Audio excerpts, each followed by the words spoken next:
stood at the edge of the rushing river. The water swirled and gurgled, too fast and too deep for a little elephant. "How will I ever get across?" Ellie whispered, her trunk drooping sadly. Just then, a huge splash sent water flying into the air. Miko scrambled onto Ellie's back, peering into the water with wide, curious eyes. A giant, round head slowly rose from the river.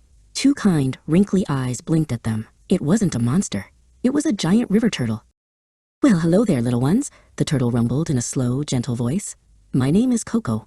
You seem to be in a bit of a pickle." Ellie hid behind a large leaf, feeling a little shy.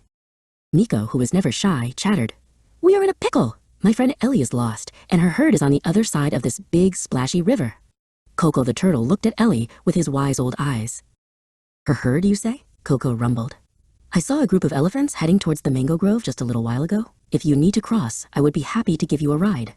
My shell is as sturdy as an island." Ellie peeked out again. A ride? On a turtle? It sounded a little scary, but also like a grand adventure.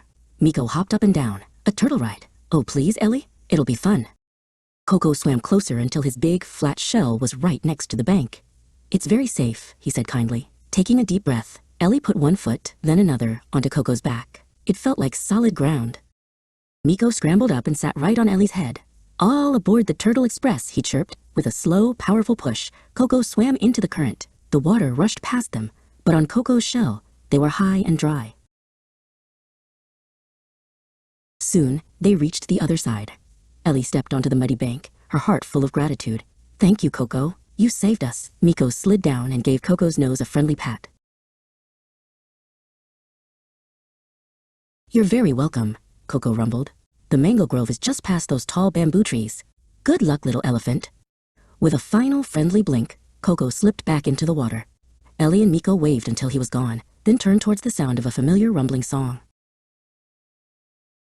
Over water, a large, knobby head emerged.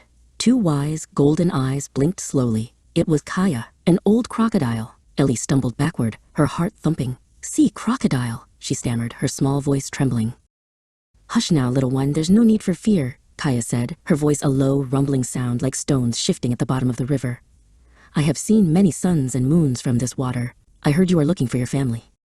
"My herd? You saw them?" Ellie asked, a wave of hope washing over her. She took a hopeful step closer to the water's edge.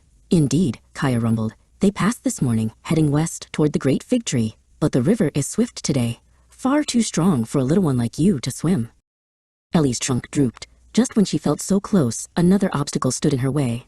"Don't despair," Kaya said. "Upstream, where the river narrows, a great log has fallen, making a bridge. My friend Miko the monkey can show you." A flash of brown fur appeared in the branches above. "Miko, at your service," a cheerful voice chirped.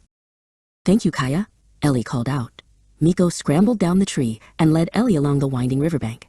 Soon, they found it. A huge, mossy tree trunk stretched across the churning water. It looked slippery and very, very high. Ellie's knees began to wobble. I don't think I can do it, Miko," she whispered. "Of course you can," Miko chirped.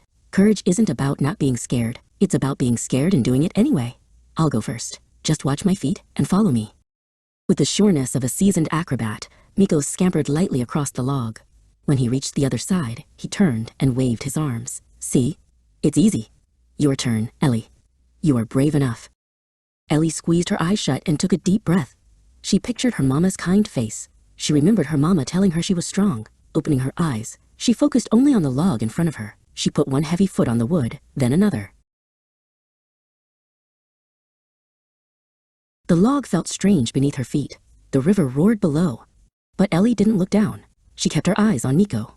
Step by careful step, her heart pounding like a drum, Ellie crossed the river. When her feet touched the solid ground on the other side, Miko let out a loud hooray! A huge wave of relief and pride washed over Ellie. She lifted her trunk high and let out a joyful trumpet that echoed through the trees.